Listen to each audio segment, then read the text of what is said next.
Hey guys, how are you? Welcome back to the channel. I don't have any witty opening dialogue today. Kind of having some brain fog. I don't know what's happening, but I do have another video for you guys, and it's going to capitalize on a previous video that we covered that had to do with object masking and tracking.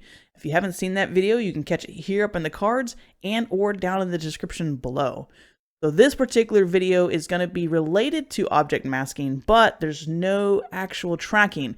Everything we're going to do is going to be related to manual keyframe adjustments, and it's going to be pertaining to static information that's in the background and in between various video clips. So it's kind of a good thing to know, especially if you're not dealing with motion tracking. So stick around and we'll hop right into it. So I have my video imported already into Davinci Resolve, and I even went ahead and split the clip into two clips. I've done this for demonstration purposes, and it's kind of a realistic approach because I know for me personally, I have an assortment of clips that I take and then I consolidate into one specific video clip for the YouTube video. So what you need to do now is make sure that that first clip is highlighted and come down to our color page. Make sure that nodes is enabled, and it is. You can see the nodes right here. And now what we need to do is identify what in the video clip we want to mask or blur out. So for this particular example, I'm going to use this little event calendar message that's in my Teams message pane. And now that I've identified what shape it's going to be, it's rectangular, we can come down to our power window and select that and identify the correct power window to match it. So again, you have linear, circular, polygon, curve, gradient. Well, linear is the closest, obviously, so we'll click on linear. We'll zoom out. We'll reposition our power window here. Conform it to best fit the shape.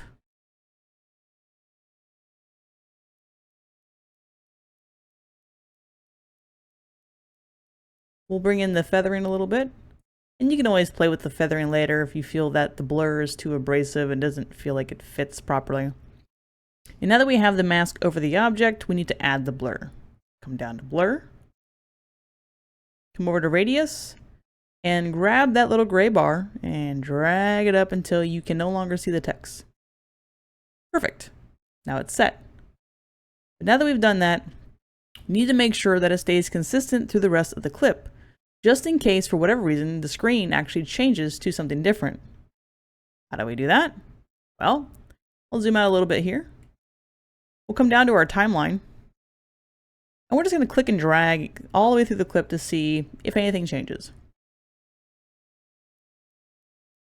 So far, so good. Okay, so we have a change. So let's go back a little bit here. So maybe about 95% of the way, we finally have a segment change. So if we go forward a bit, you can clearly see that the mask is still there and the blur is still there.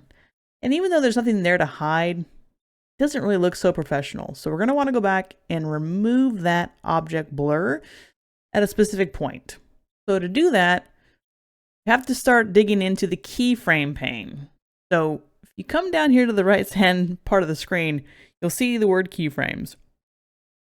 You're going to look down and you're going to see corrector 1 and sizing. Don't worry about sizing. What we're focused on is corrector. There's a little arrow next to that. Click on the arrow to expand the drop-down menu. And now you have an assortment of different objects that you can play with. Don't freak out. Don't get overwhelmed. We're going to identify which one we need to be working with. But just to kind of go over a few different elements to make you more comfortable with this section, I'm going to come back to the power window screen over here. And again, we're going to go over the fact that we have a linear, circular, polygon, curve, and gradient style power windows. The one that's currently highlighted is linear, right?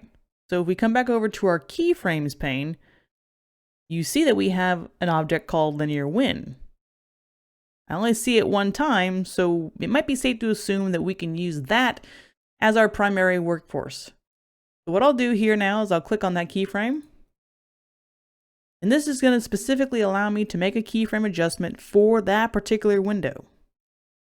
Now I need to find my little timeline dude, because he kind of disappeared. There he is.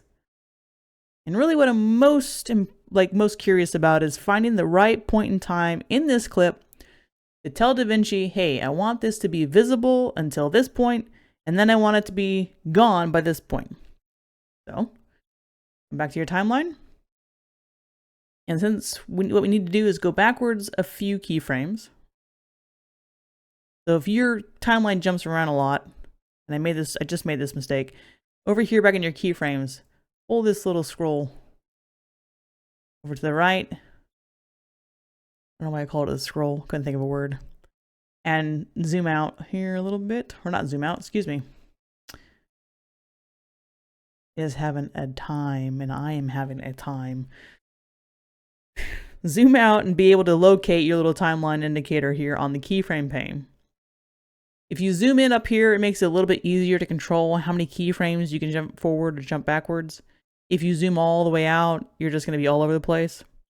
If you zoom in too much, sometimes Davinci's kind of finicky, so you'll find the right sweet spot.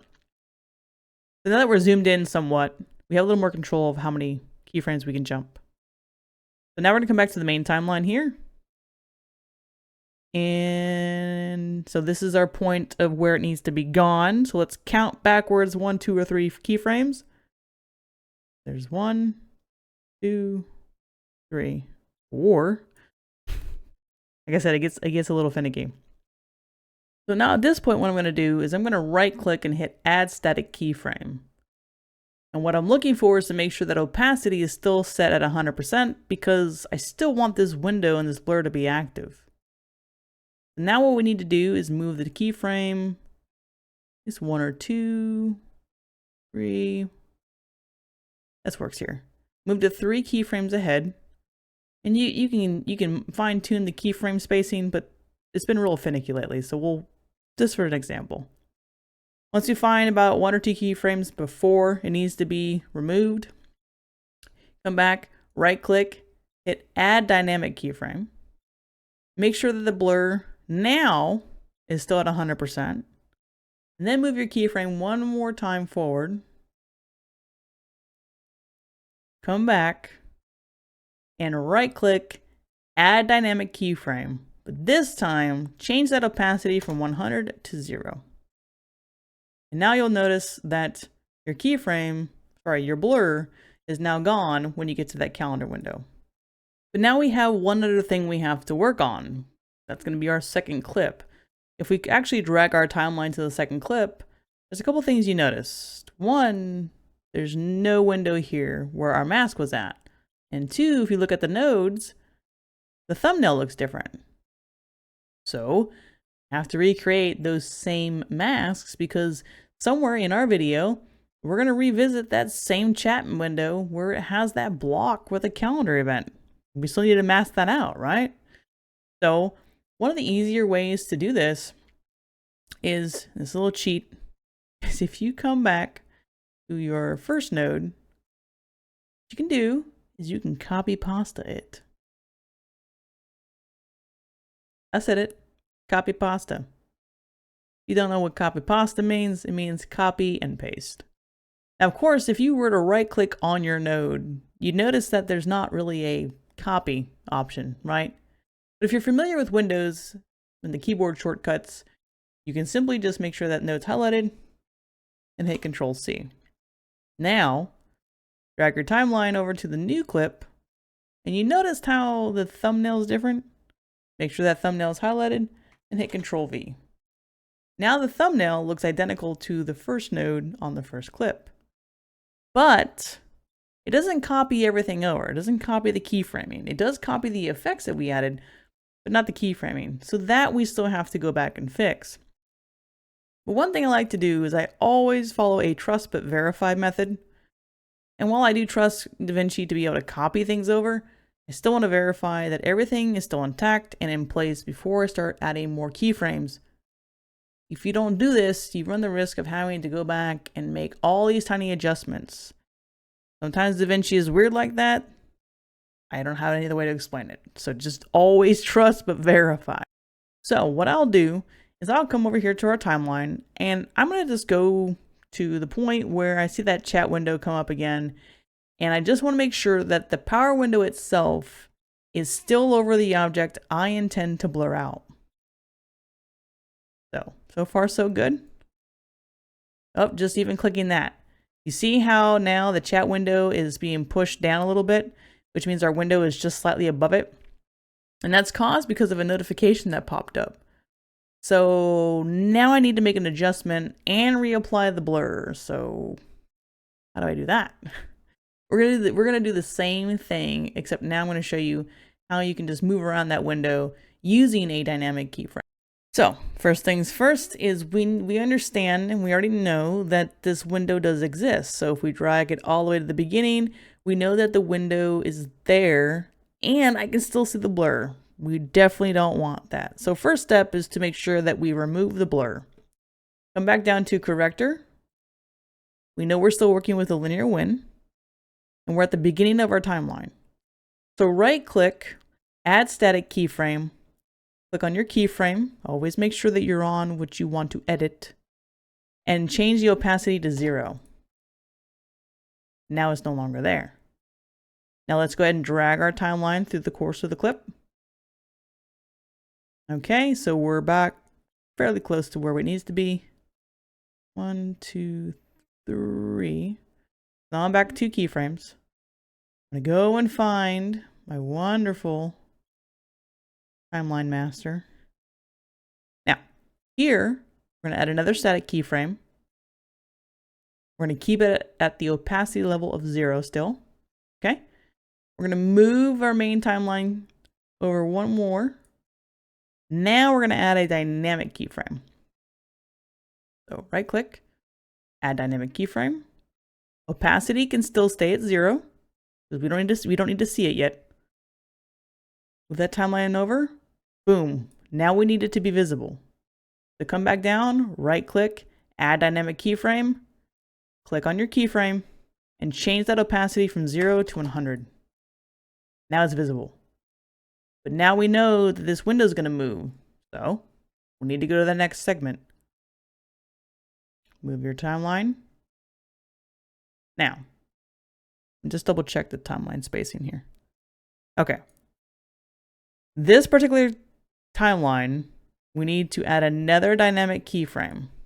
We don't have to play with the opacity, but this is where we manually move the actual box or the mask. Now, even if you didn't add a dynamic keyframe, if you move the mask or the power window, it's going to automatically add that keyframe for you. So keep that in mind.